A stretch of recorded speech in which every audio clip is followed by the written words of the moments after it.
Hey guys, so I needed to remake this video because after I already edited it and everything, I found out what actually happened. I thought it was a water flow issue, but it turned out that bell you were hearing was actually the trouble bell going off and not the water flow bell.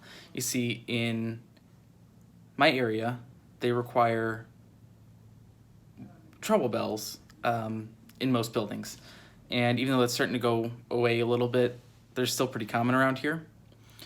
So when we went downstairs earlier, that was the problem, was the trouble bell was going off because a detector was removed with the base due to some work that was going on. And unfortunately, the construction workers didn't know to tuck the wires away properly, and they ended up shorting out the zone, which caused an alarm. So luckily, everything got fixed.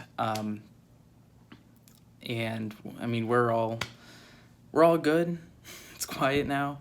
It's actually the afternoon now. I just ran into the maintenance guy who was fixing everything that happened earlier, and so he gave me clarification on what happened. I thought it was water flow. I was wrong, so that's okay.